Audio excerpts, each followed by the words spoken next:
భారతదేశంలో ఒక వెలుగు వెలిగిన సిగ్మెంట్ అది. ఎన్నికల పోరులో దేశం మొత్తం దాని వైపే చూసేలా అక్కడి ప్రచారం. ఈ సిగ్మెంట్లో రాష్ట్ర ప్రధాని పివి నరసింహారావు అందించిన ప్రభావం ఉంది. అయితే ఇప్పుడు ఇక్కడ ఎన్నికల పోటీ చిత్రం విచిత్రంగా మారుతుంది. అదే నంద్యాల నియోజకవర్గం. ఇక్కడ పాలిటిక్స్ గురించి రాష్ట్రంలో అందరికీ తెలుసు. భూమా అఖిలప్రియకు తన కుటుంబ బంధువుల మధ్య తీవ్రమైన శత్రుత్వం పెరిగిన తరుణంలో ఈ ఎన్నికలపై దాని ప్రభావం భారీగా ఉండబోతోంది.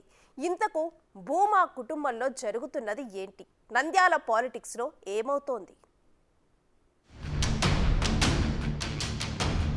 ఒకప్పుడు భూమా కుటుంబానికి నంద్యాల ప్రాంతంలో ఎదురులేదన్న విషయం అందరికీ తెలుసు.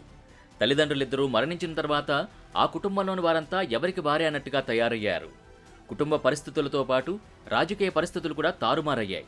టీడీపీ హయాంలో మంత్రి పదవి చేపట్టిన భూమా అఖిలప్రియ దూకుడుతనంతో సమస్యలొచ్చాయి.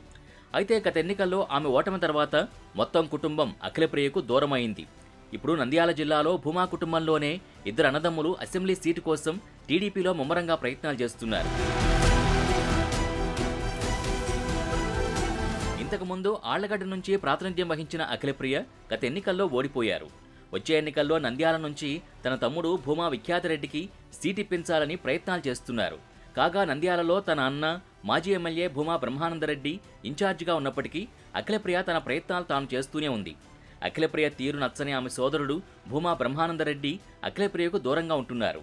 అయితే తాను మొదటి నుంచి నంద్యాలలో టీడీపీ కోసం కష్టపడుతున్నానని, తనని కాదని మరొకరికి నంద్యాల సీటిస్తే సహించేది లేదని భూమా బ్రహ్మానందరెడ్డి తన అనుచరులతో చెప్తున్నట్టు సమాచారం. మరోవైపు అఖిలప్రియ కూడా ఏమాత్రం తగ్గడం లేదు. అఖిలప్రియది ఆళ్లగడ్డ సొంత నియోజకవర్గమైన నంద్యాల వైపు చూడడంతో ఆమె కుటుంబం వారే ఆగ్రహం వ్యక్తం చేస్తున్నారు. దీనికి తోడు ఎప్పటినుంచో భూమా కుటుంబానికి సన్నిహితంగా ఉన్న ఏవి సుబ్బారెడ్డితో ఘర్షణ అఖిలప్రియకు మరింత కష్టాలు తెచ్చిపెట్టింది. ఇంత గందరగోళం మధ్య ఆళ్లగడ్డ విడిచిపెట్టి నంద్యాలలో టీడీపీ కార్యాలయం ప్రారంభించడం హాట్ టాపిక్గా మారింది. ఇక టీడీపీ అధినేత చంద్రబాబు పర్యటనలో భాగంగా నంద్యాల ఆళ్లగడ్డ ఏదో ఒక సీటు మాత్రమే భూమా కుటుంబానికి ఇస్తామని తెగేసి చెప్పినట్టు సమాచారం. నారా లోకేష్ యువగళం పాదయాత్రలో తిరుగుతూ అనేక నియోజకవర్గాల్లో అభ్యర్థుల పేర్లు ప్రకటించారు. అయితే లోకేష్ నంద్యాల ఆళ్లగడ్డ పర్యటనలో ఇక్కడ అభ్యర్థుల పేర్లు ప్రకటించలేదు. అలాగే చంద్రబాబు పర్యటనలో కూడా అభ్యర్థుల్ని ప్రకటించకపోవడం పట్ల ఇప్పుడు పలు సందేహాలు వ్యక్తమవుతున్నాయి. పార్టీ అధినేత చంద్రబాబు నాయుడు అరెస్టుని నిరసిస్తూ రాష్ట్ర వ్యాప్తంగా టీడీపీ శ్రేణులు ఆయా నియోజకవర్గాల్లో రిలే నిరాహార దీక్షలు చేపట్టారు. అందులో భాగంగా నంద్యాల ఇన్ఛార్జ్ మాజీ ఎమ్మెల్యే భూమా బ్రహ్మానందరెడ్డి రిలే నిరాహార దీక్షల్లో చురుగ్గా పాల్గొన్నారు.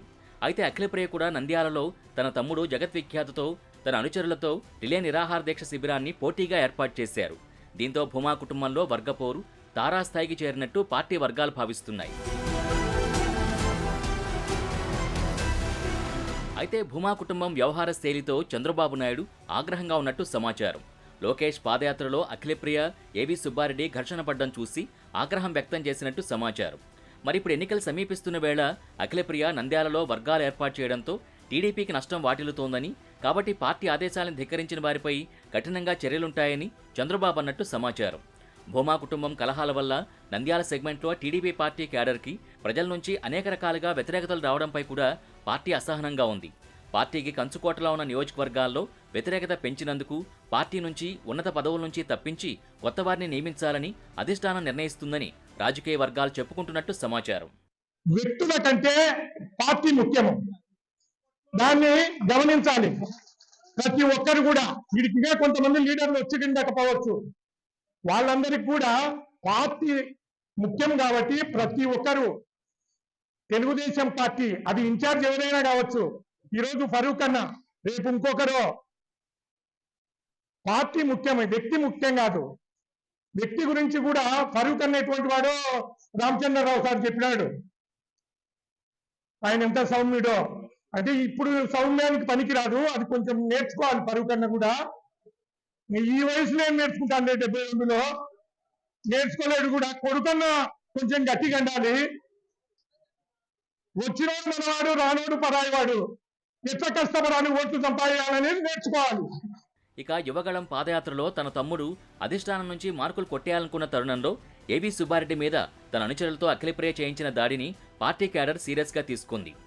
నంద్యాల సెగ్మెంట్లో ఎక్కువగా ముస్లింలున్న నియోజకవర్గం అది. అలాంటి సెగ్మెంట్లో మాజీ మంత్రి ఎండి ఫరూక్ని నియమిస్తున్నట్టు ఇటీవల కాలంలో తెలుగుదేశం పార్టీ నిర్ణయం తీసుకుంది.